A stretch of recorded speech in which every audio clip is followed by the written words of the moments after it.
Hi, everyone, and welcome to another week of Wide Open with Ashlyn Harris. I am your host, and I am so excited to tell you the beautiful guest we have today. I mean, I could say a million things, but let's just start with culturally, like you're a pioneer, fearless creator, symbol of resilience, advocate, artist, you fucking name it. Gigi Gorgeous, welcome to the show, babe.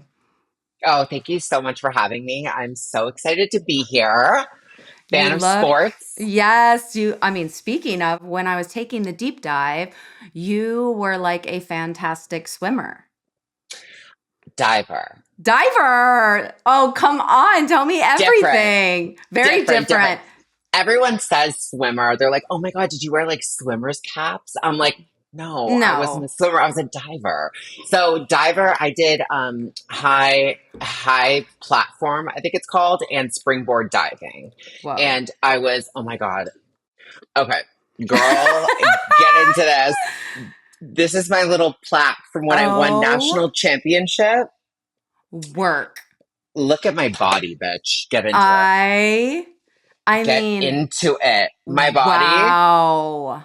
Like, have you Hello. ever seen a 15-year-old with a 10 pack? I mean, I wish I had it myself. I have no words because I I'm did. If you got it, honey, flaunt it. Let me tell Well, yeah. you. So swimming and diving is very different. I was never a good swimmer, to be honest. Going fast and all that stuff was never my thing. I preferred diving. Yeah, I'm trying to teach my little kids right now how to swim, and I'm like Do a you have dog. kids? Oh my God, yeah. Two little yummy, beautiful kids. Ah, it's Congrats. That's thank you. beautiful. It's fun. It's super fun. And I can't wait to dive into all things with you because honestly, I'm just in awe of your bravery and the way you've really like lived so many lives publicly and to live that in front of, especially with your following, like millions and millions of people. I just have to say, like, your bravery and courage to be exactly fucking who you are and not ask questions is so infectious. And like, I know this is the first time we're meeting, but like, I feel like I know you because I've seen so much of you and you've lived so much of your truth publicly. And with that comes like so much scrutiny and so much shame and so much like, oh my God, am I really doing this to myself? And you like choose to do it and you choose to show up and do it over and over again. So I have to say, like, I'm really like grateful for that type of bravery because we need it in our community. Oh my God. Well, that was so nice. My goodness. I don't even know what to say because half the time I don't even feel that way. Like, I don't Wow. feel very brave. I don't feel very strong. I doubt myself a lot of the time. And I always, you know, the inner voices get to you. And I don't feel very brave or very strong. But when I do put myself out there or I do film, I do feel that Mm. way. And, that's what people see. Mm-hmm. So a lot of the time it might seem like that, but like a lot of the time I'm not. And I'm Yeah. just And like alone and quiet and just, rotting in bed and just like the rest of us. Like, you seriously, know? I love that. But who is Gigi as a kid? Like before, Mm. everyone knows you as this like OG icon, like YouTuber. Like you were the original. Like you started this like Oh, buzz of, I mean, keep it coming, baby. honey, Keep it I coming. am here to be your like hype woman. Do you know what I mean? Like that's what we do. But Hello. honestly, who were you before this? Why did you choose it? What was it like? What was the calling? Like, what was that about?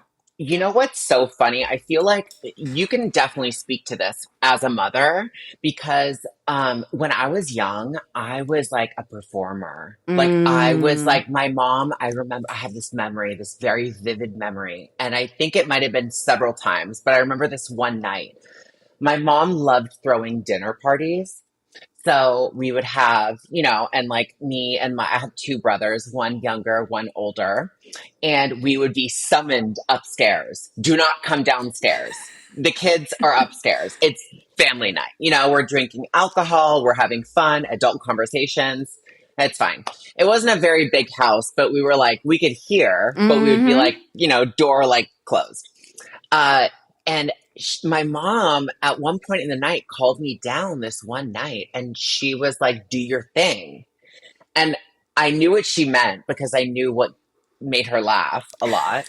And it was when I would come to the table. I don't know what I would do. I would do like a little, like, skit, and then I would drop to the floor, like behind the table. And she would bust out laughing because she liked like slapstick humor. I love And this. yeah, it's like childlike whimsy or something, like they say. So like I was very much that, like an entertainer always. And my mom saw that immediately and was like, Mm. this is what my child likes. This is what I like. And we laughed together. And I think that that's like the best remedy for any like awkwardness or weirdness, like Mhm. laughter. Like Yes. if you can laugh with somebody, it kind of relieves everything. Yeah, So absolutely. that's how we bonded a lot of the time. And I don't know what made me think of that just now, but yeah.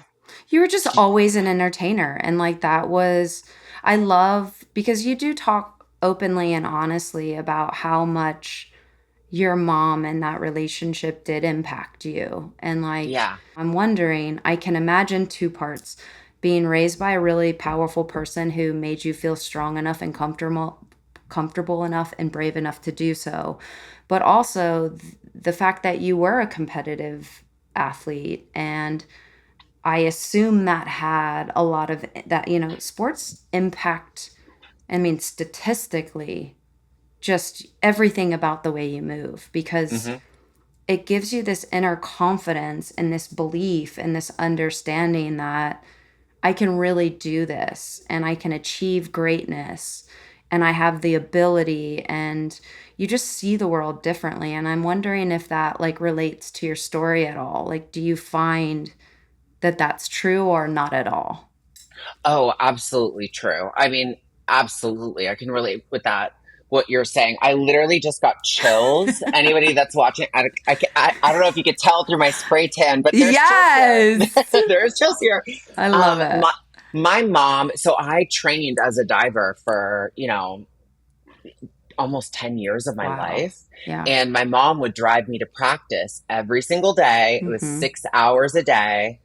Uh, was it 4 hours a day, 6 hours, 6 days a week? It was Yeah, no, basically it's every day. crazy. Yeah, it Yeah, is. basically every day.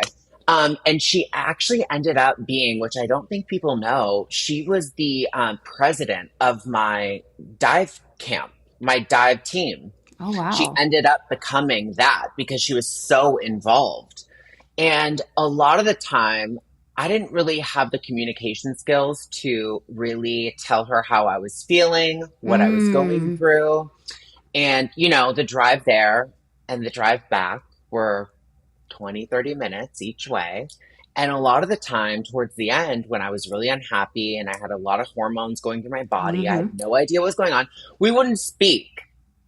And that's something that I regret so much because I'll never get that time back. Mhm. And it wasn't her fault.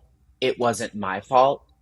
It was just the timing of the world. Yeah. We didn't know how to do it together in Mm. that moment. I was done with diving. I was done with competing in that way, in that sport. And she probably fucking hated me. Like, I was a teenager that was probably terrible. Like, let's be real. I Like, mean, we I all did bet it. you Yeah. exactly we did. But like, to be real, she probably was like, yo, I can't with her.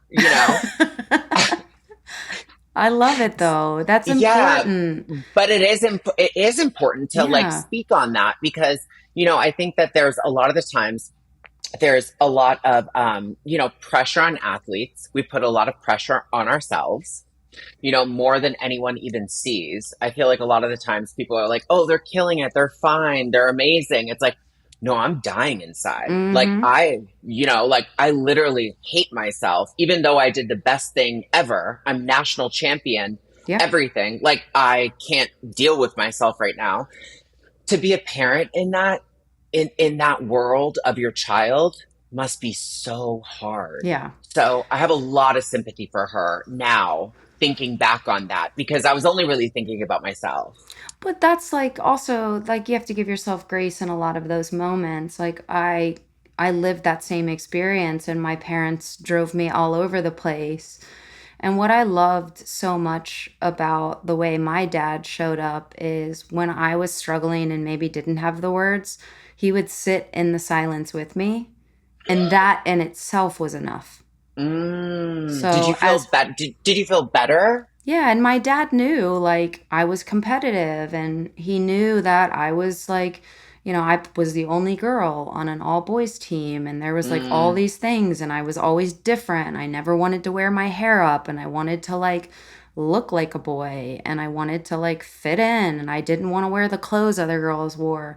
And he would just like sit in the stillness with me and not necessarily always have to have the words. yeah, And like as a mom now, I totally get that. And sometimes I don't always want to hear everyone think they know exactly what to say in the moment. So sometimes like even though you might have felt that way, I think sitting in the silence is so much more moving and this point of connection that sometimes words can't even say. yeah. It's a So I do profound think connection just it having another is. human body there. Yeah. It really is. And with that, I'm curious. When did you feel like you first could really just feel seen in your body and who you wanted to be? Is that when you started, getting on YouTube and really creating content to express like who you were, or was it long before that? I think, okay, so I have two answers for this. So my Love it. first, okay, so my first, where I first realized like who I was, and felt completely, secure in my vessel was Mm. when I was like really, really young. And Mm. yeah, like I just felt like I could like put on my mom's high heels and I could talk to my girlfriends. And it was before the bullying. I don't know what age this was, but it was probably like first, second grade. And I just felt like so confident, so fun, like so me. And then, life, society, the bullies come on in and Mm. they fucking suck. And then you like shrink within yourself and you're like, oh, this is wrong. I shouldn't be doing this. I feel bad about myself. Like, is this right? And then I think the second time that I felt myself was when I reached out to people online, social media, and I got some feedback that was positive and I was like, I'm not crazy. Like Yeah. I am so validated within myself. I can wear makeup, I can have fun, and I Mm-hmm. can express myself in a way that's natural.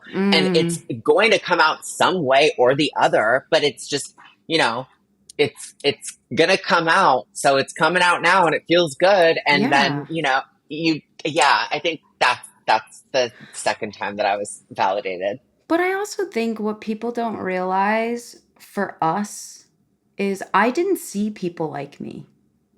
So Neither did I. that, Yeah. so you think about, Who both was, of can I us. ask you a question? Yeah. Sorry, I hate to like interview the No, interviewer. let's go. I love No, this. no, same. I can't help myself. Who was your first like person that you saw yourself in or related to or looked up to, like as a I queer think that's a person? I think that's a great question. I thought like when I was a kid, the people I saw on TV were Michael Hmm. Jordan, Shaquille O'Neal, Tony Hawk, like all of these people that were the greatest of the greats in sports, but they were men because I didn't see women on TV. Take the queerness out of it, Yeah, right? just Because I men. I just saw men on TV and so I thought for me to be that exceptional, I had to look that way. Be So, male, like yeah, transition. not like transition, but I cut my hair short and I wore men's clothes. I played on men's teams. I hung out at the skate park with all the guys, Wow. and like I Wow. didn't like at recess I was playing football with all the guys, and all the girls just made fun of me all the time.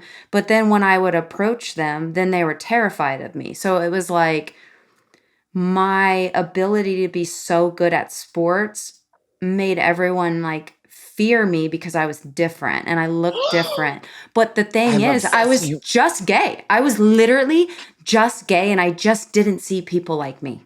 So I Right. couldn't put a name to it. I Right. just was a tomboy and I wanted to Has be my any brother. have any other girls like from your past come forth and been like, we were attracted to you, like we liked you? No. Do you think that they feel that? I don't know. I don't really They talk have to to. Come on. I don't talk to that many of my like childhood. I don't either, but do you think? Listen, I think everyone's on a spectrum. Like that's my personal So, opinion. so the answer is yes. I would hope so. I think so. They probably I were intimidated and you fear things that you don't understand. So that like they part. probably were like, "Oh my god, she is so hot. I just don't know how to, control this, but like I'm attracted to her or I whatever." I have no idea, but I do I will I think the beauty of what you have done, and like, Mm, I started social media when it became a thing, and hmm have I choose to do this. Like I really want visibility in our community because I don't want young kids to have the same childhood of constantly like I always was like moving from group to group because I never could find my footing. Like I never felt like I truly belonged because I didn't belong in my own skin. If I would have saw someone like me or been introduced or understood and saw two women on TV or queer people on TV, I'd be like, I kind of like that a lot. I just Okay. didn't have it. Yeah, yeah. I think it's so tough to look back and say like, "Oh, I felt so unseen." Mm, Everyone, even now with the woke culture of social media, everyone is still feeling that way. If you are the only trans or only gay person in your high school in a small town or whatever, like it's so hard to see anyone else because everyone else is so closeted within their own beliefs, mm, even if it isn't queerness. mm-hmm, Everyone is so scared to mm-hmm. be loud and proud and authentic in who they are, even though those are like silly buzzwords. It's like It's the every truth. everyone is so scared to be unapologetically themselves that it makes the ones who need it the most scared. It So, also breeds hate. When you oh yes. can't be yourself, you become obsessive about the people who can, and you want to destroy them because you don't have it in yourself to live that type of truth and vulnerability. So you want to just destroy it. And it breeds hate. It does. It does. It's scary out there, man.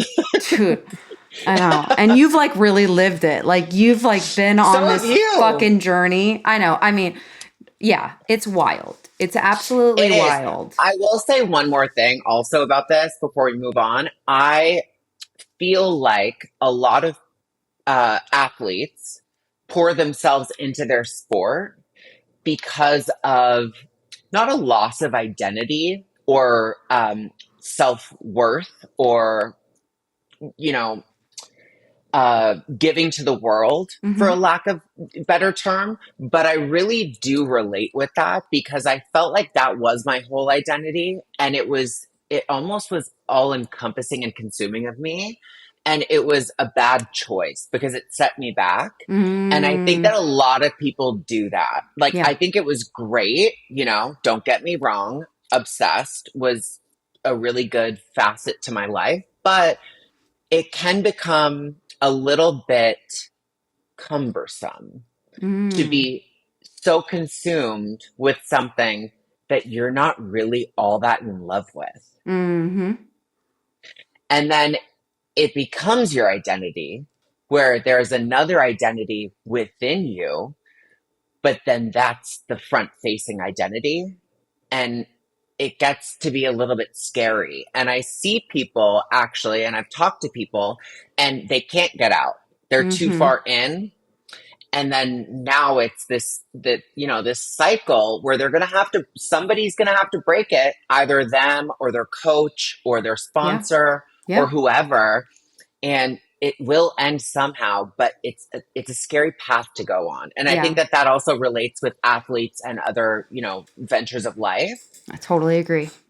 I totally agree. When did you really feel your queerness like you started to own it? Because like you have lived this journey of coming out several different times in several different forms, and I think that's incredible because what I hate about western culture and American society is like everyone's got to fit into this tiny little fucking box and we have to Hello. make sure like hello, I am a different human now than I was 6 months ago, let alone 6 years ago, let alone a decade ago. So it's like, am I not allowed to evolve and change with a world that's changing so fast and it's so rapid and it's like it is so crazy the scrutiny even in our own community where they're like, Hmm. oh, you have to be this way. You can't choose to be this. And I mean, I'm watching it now with a lot of queer women who are choosing to dabble and date men. And all of a sudden now the whole queer community is, and I'm going to probably get destroyed for this, but it's like, who fucking Say it. cares? Say it. Who fucking cares? If one week you choose to date this person and then the next week you choose to date if I want to be this person and then I want to change my name next week to this person or my gender or my sex, who fucking cares? Who Yes. fucking cares? I agree. Hot take. I think labels are out. Out. I've come out so many times. I came out as gay, trans, lesbian. I was gonna say non-binary. Never did that. No, not asexual, But there's still pansexual. time. There's still There's time, still time. Who honey. knows? I think labels are out. I think Yeah. people can change, just like you said. Like back in the day, it was okay. Hello, world. I am transgender. Hello, world. I am Mm, pansexual. Now, even towards the end, I think my last coming out was pansexual because I just realized that I was in love with the person, not the mm-hmm. gender. It wasn't a male or female vibe. No. And Yes. my ex-husband, was female, transition male. It's like, well, so what am I? And I was like, wow, I'm done coming out. And then now everyone's so woke that there's no coming out. It's like you come out as gay, like, oh, sweetie, you're just queer. You know what I Yeah. mean? Like, oh, Yeah. honey, aw, you'll see. And I think that that's like special because there's no binary on Yes. what you come out as, right? And we're all human. Like, who gives a fuck if your Yes. best friend was uh, a lesbian and then started dating a guy? Who gives a fuck? Is she happy? Is she healthy? That's all that Let's move matters. on. We're done Yes. now. Like, who gives a Exactly. fuck? But Yeah, we have to normalize that a little bit because we're not there. And we like want we're not. everyone to like make sure that you're this way. And if you're this way, you have to stay this way. And then once Put you you in a choose, box because we're scared of you, yeah, right? exactly. Exactly. And you know what? You have lived, these are very personal transformations in life and you've lived them so publicly. What do you do you ever regret it? Do you ever think, "Oh, that people are really getting this wrong about me in the process?"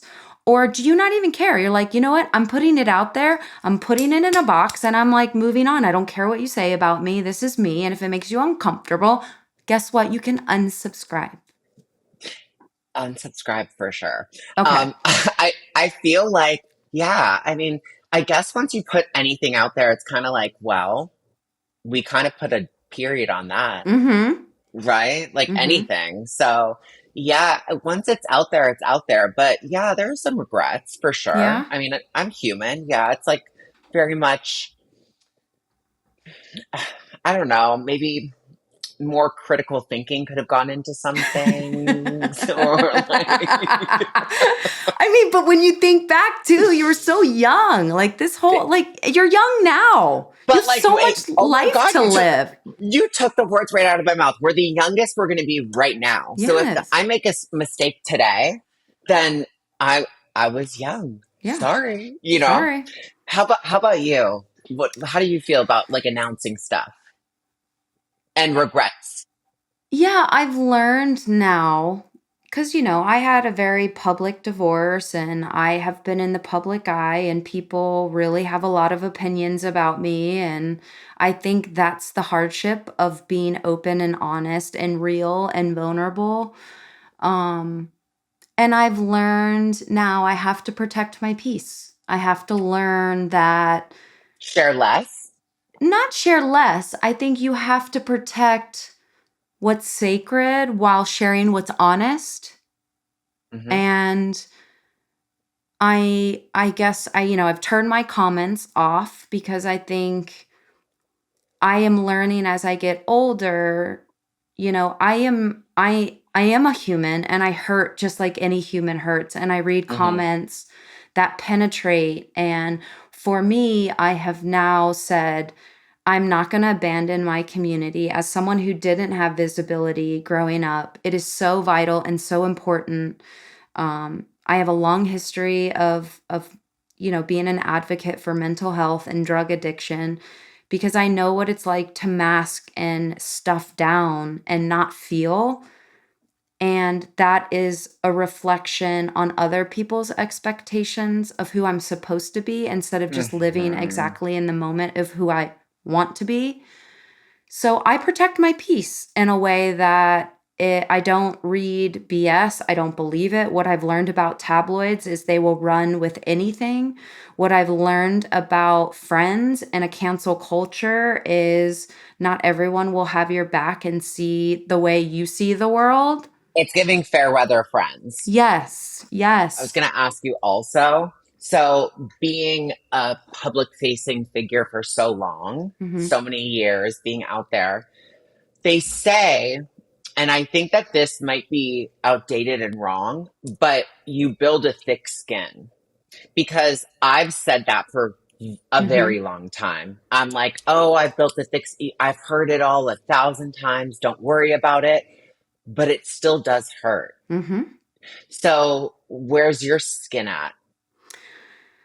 I'm covered in tattoos, so if that tells you anything. Yeah, you know what? I'm an empath. I am a sensitive little bunny, and I Are think you, that's what's your sign? I am a Libra. Oh, okay. Scale. Yeah. So I love being sensitive and I love exactly who I am, and I don't have to harden because we live in a hard world. I love I that. actually am this soft because of the trauma I've experienced and the work I've done to give more to this world than it gave me. Let's say that. I love that. Okay, so you said you turned your comments off, Yeah. correct? Yeah. Okay, on everything? Yeah. Okay, I love and respect that so much. I feel like I'm almost there because Yeah. people are just so terrible. Oh, they're And I've been terrible. terrible. I've been in this for like, I don't know, almost 20 years, I feel, 15 years. And I'm almost there. But I feel like the skin got thick and then it thinned out. Like I was unbreakable 5, 10 years ago, Hmm. and now I'm like really feeling it. And Well, that's you're why I also asked you going that. through a lot, like I am almost, it's almost been over 2 years now since my divorce. And like, out of anyone, like, the things that came my way and the way I was having to Mm, navigate it, like, mm. I was broken and I was in shambles. And, as an athlete who feels like they really failed, the way I look at it now is completely different than I was feeling it when I was in the thick of it. And, now as I continue to like build up the pieces and build back up like who I want to be in this next phase of my life. I am a different human. I am a better human. And I didn't fail because of the pain I experienced. And now I see the world in a, like, it's almost like I see the world in a different color now. It gave me so much clarity and perspective. And it's hard. Yeah. And I think sometimes you have to sit in the hard and the grief and the uncomfortable like parts of it that are going to shape you into someone incredible you haven't even met yet. Yeah. And that's something you have to hold on to. Yeah. Was there a moment that felt powerful in the fact that you didn't fail? Yeah, because at the root of my decision,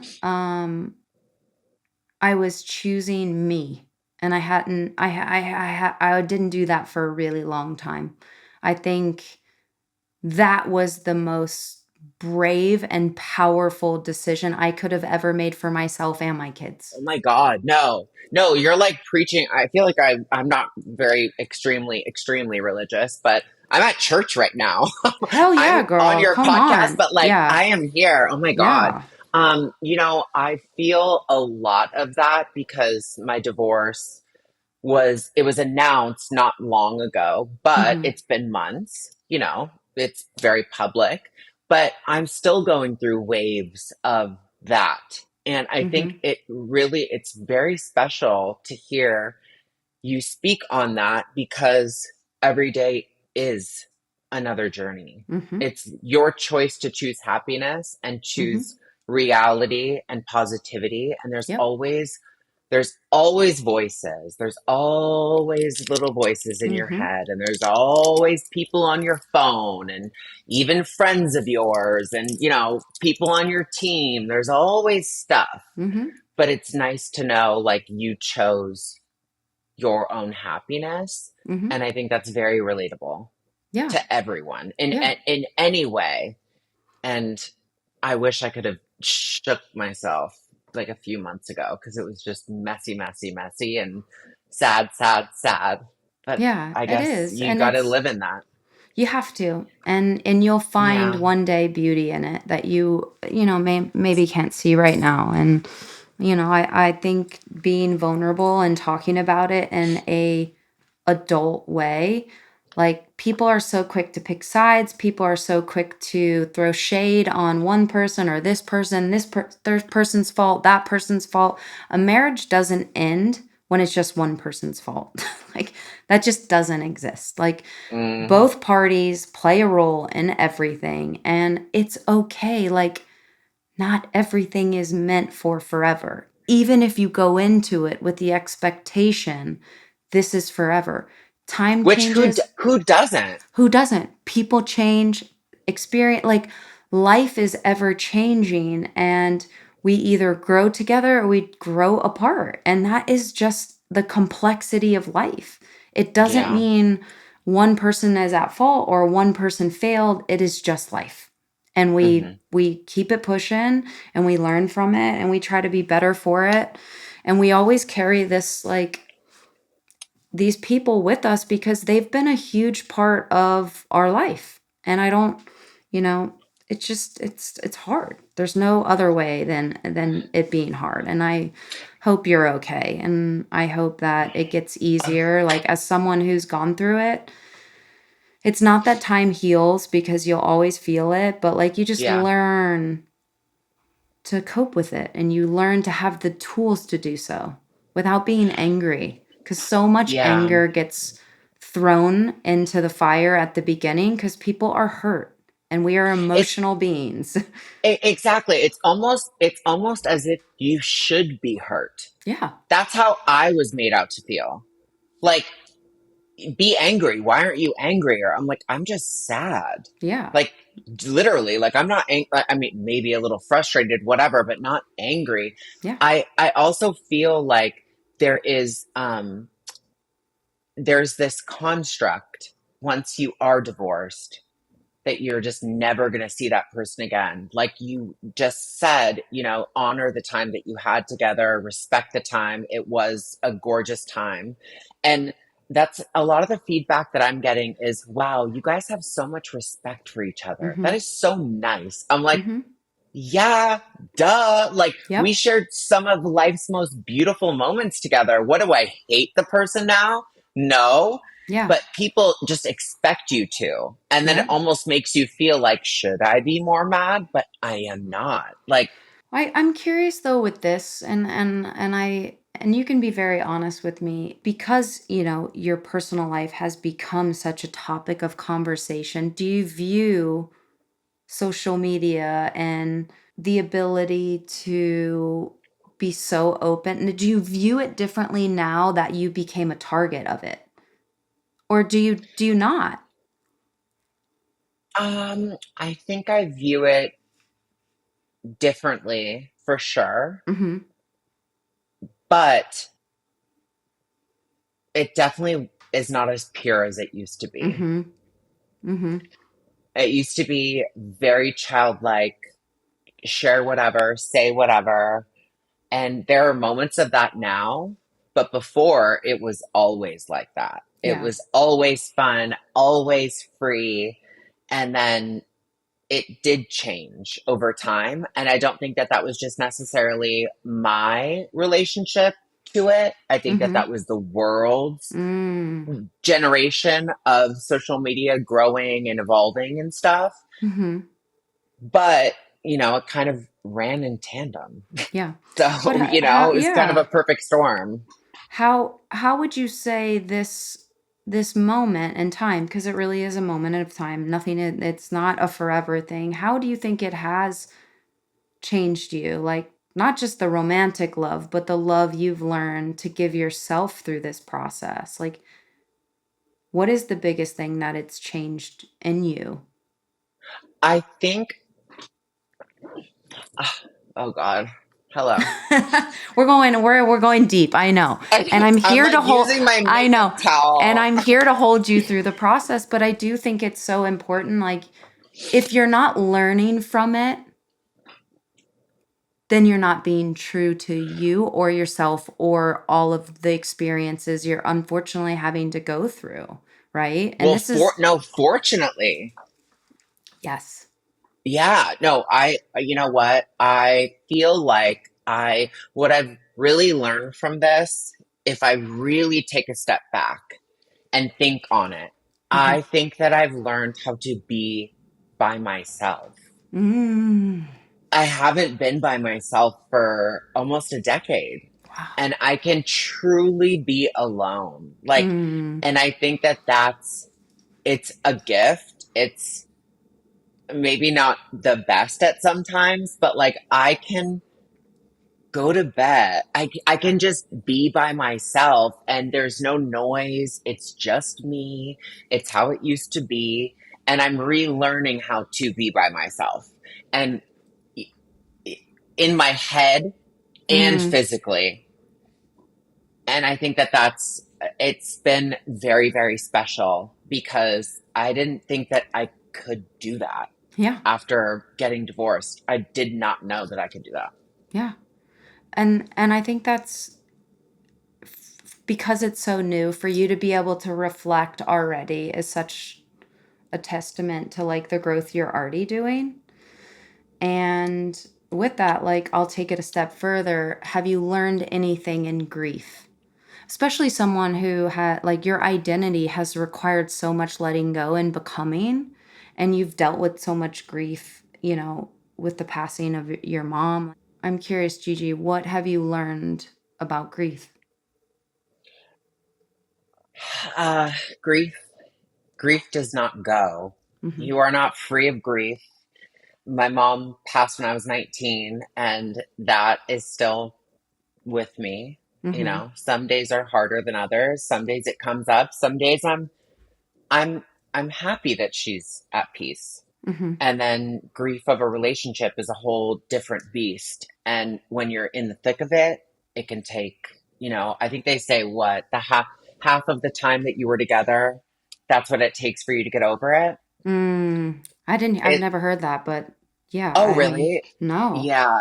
I mean, yeah, that's what I've heard, I guess, on like TikTok or whatever. But I'm still long ways away from getting over it. Yeah. But yeah, I think that grief, it just comes in waves. Like I think there's like 7 stages of grief. It's like anger, pain, denial, regret. There's a bunch of stuff that comes with it. And I think what I've learned about grief with death and the death of a relationship and its seemingly death of a person is that you only sleep with you at night. You only Mm. live in your own head. You Mm-hmm. only get ready and shower and go to things by yourself, regardless of who you're with. So Yes. you cannot attach, and this might be unhealthy, but you cannot attach your stuff onto someone else Mm. because you only live with you. That Yes. person could die. That person could leave you. That person could do whatever. So I think it's important to know, like, you are you. Like, you are one of one. You are important and you are powerful and you are your vehicle. Yeah. And yeah, not that I've put that into effect as good as I could have as of now, but like I keep telling myself that every day. Like I no love matter that. who I have over, whatever friend, whoever's hanging out, it's like they have their own life. Like I am me. Like you got to be your best friend. Yes. Yes. And we don't prioritize that enough. I don't think And so I, either because being alone is scary. It oh yeah. seems scary. They like market it as being scary. Like you need a boyfriend, you need a whatever. It's like, Mm-hmm. well, we're kind of all alone at the end of the day, no? Well, we come into this world alone and we go out alone. So you better Even if learn you to have someone live. sleeping, yeah, Yeah. even if you have someone sleeping beside you, you could still feel alone. Yeah, absolutely. That You know, I feel at my core. Yeah.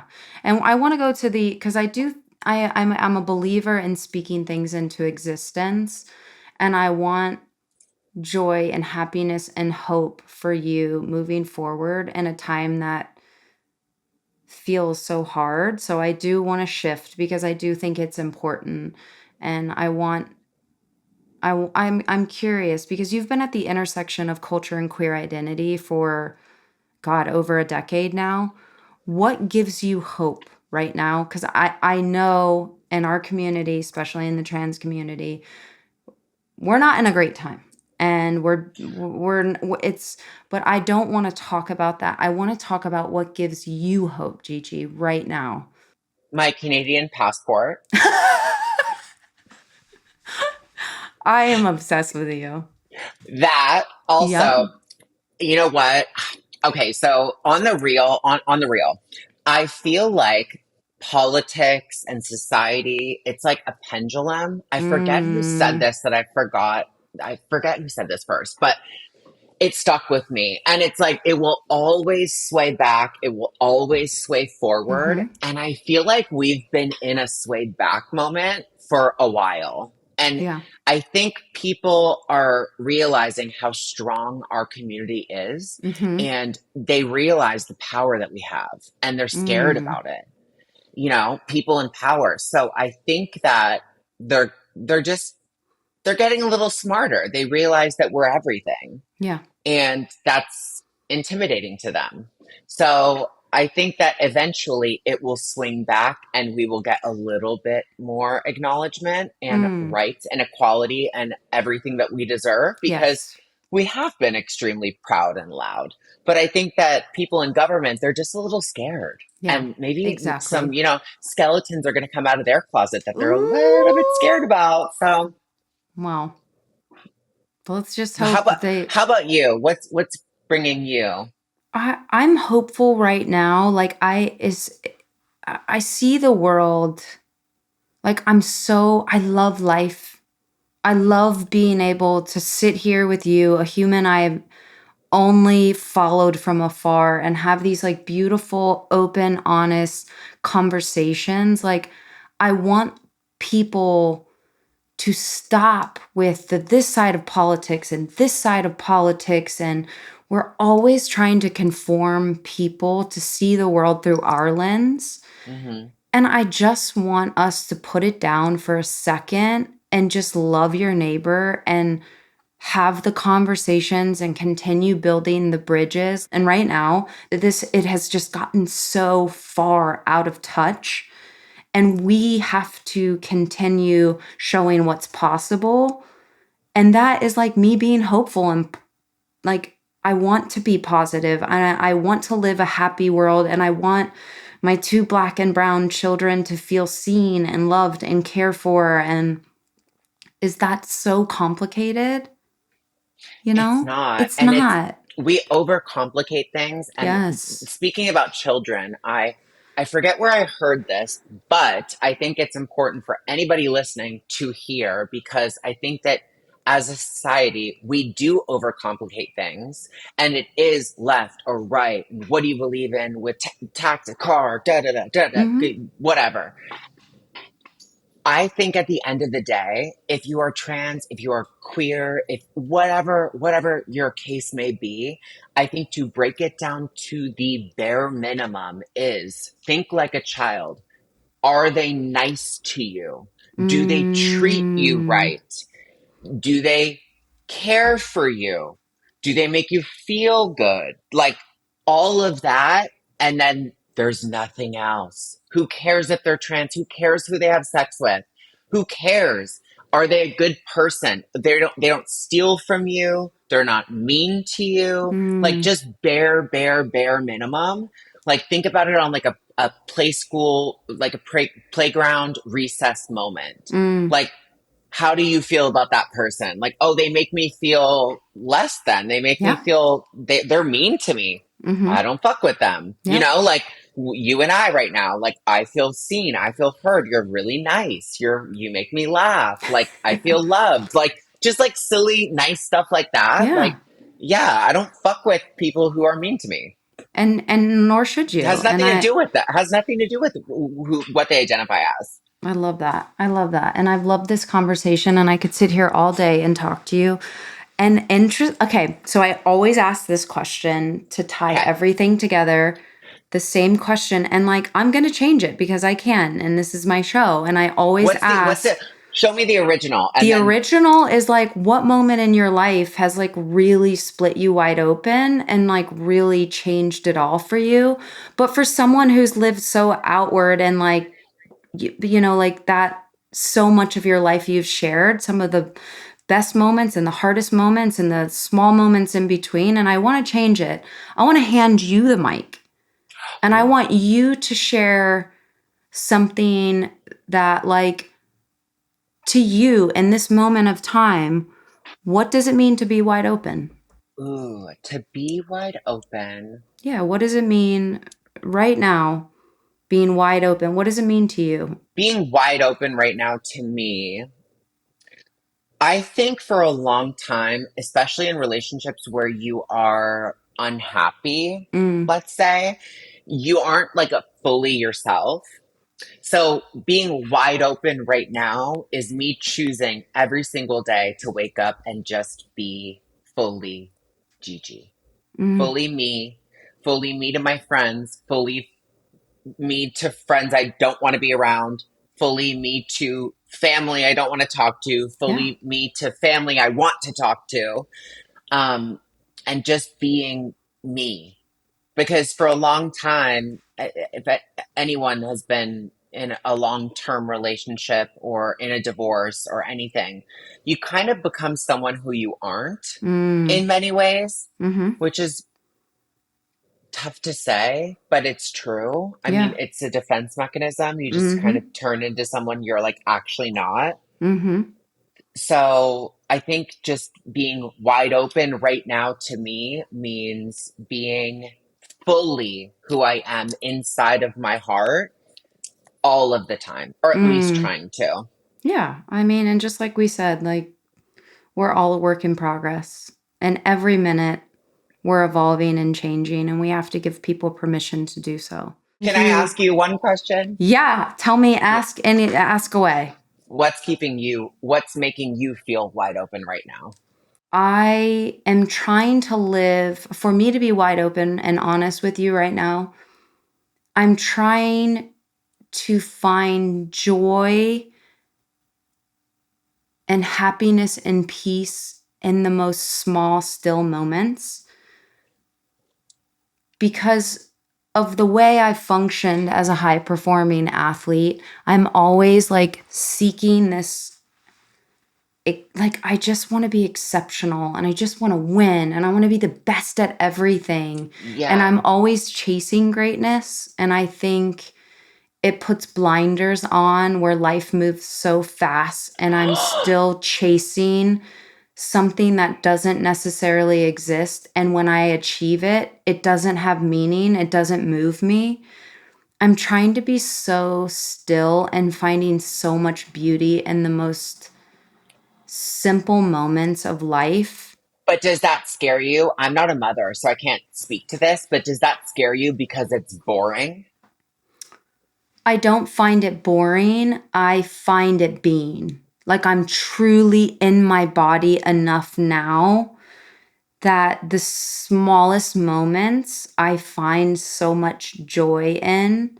Such as, Like taking my kids to, I took my kids to the beach because my 3-year-old, I asked, what do you want for your birthday, babe? And he was like, I want to go to the beach. And just watching them walk and yeah. collect sand glass and sand Oh, fleas and wow. seashells Oh, and the joy and excitement of just jumping into waves. And it's just like, it's the most simple things in life. And simple, but that's big. it's My God. beauty. It was Oh, just, that's probably going to be a core memory for them. yeah. And You it's, know? it's so much purpose. And I don't want to miss a moment. I think time is such a crook and it happens so fast. It's one thing money can't buy. I Yeah, have no idea when my expiration date is, and damn, do I want to live it to the fullest. And that same. means I need to be in every moment, the good, the bad, the great, the not so great, the grief, the The love, gorgeous. the fucking all of it in between. Hmm. But I'm seeking peace for the first time. Like, I just I want love peace. that. I love that. Yeah, I just I want love that. peace and ease. And I want that for you too. That's what I, my hope is. I wish you peace and ease in a time that feels probably really hard. yeah, thank you. Thank Yeah. you. Well, thank you for coming on the show, Gigi. And Yeah. please let the listeners know where they can find you, what you're working on, what you want the audience to tune into. Anything going on right now? Oh God, well, thank you so much for having me. It Of was really course. a nice conversation and you're fab. iHeartRadio knew what they knew what they were doing with you. You're a sweetheart. I'm Gigi Gorgeous everywhere, basically. I don't know if any other platform has any other handle, but just Gigi Gorgeous. Hmm. And right now, I'm actually working on something so exciting. So I'm doing Airbnb brought back their Airbnb experiences, Hmm. and I am teaching makeup classes. So if you go to the link in my bio, I think there's two more. I've done three. It's downtown LA. It's $100, but you walk away with like $350 worth of products like that are hand selected by Amazing. me. Yeah, and it's really fun. We get to chill. You get like a night. There's like a photo shoot at the end. You get like retouched images. It's really cute. But I that's love this. my latest. Yeah. I love that. And just to share a small little token, I did Airbnb experiences last night and had a chef come over. So we Shut are, up. this Airbnb needs to be sponsoring this episode because I tell you what, the experiences are, it's good. I want dinner tonight. I want an Airbnb. Scream it from the roof. Buy my makeup class, but also food. Yeah, all of it. Well, Gigi, thank you so much and good luck with everything. I'm sure this is not the last time. Now I'm going to book you for makeup classes because I need a few tips. So I'm going to have You you come don't. You're over. gorgeous naturally. You're very sweet. You already know. Well, love you. Love this pod. Thank you Thanks for so having me much. on. And it was so fun and easy. Don't It make was me the sound stupid. No, you're beautiful, you're smart, you're intelligent and you got this next phase, honey. You're going to do great things as you always do. So, thank you Thanksgiving next chapter. everyone. Thank you Gigi. Thank you for tuning in, all of our listeners out there and appreciate you coming on Wide Open.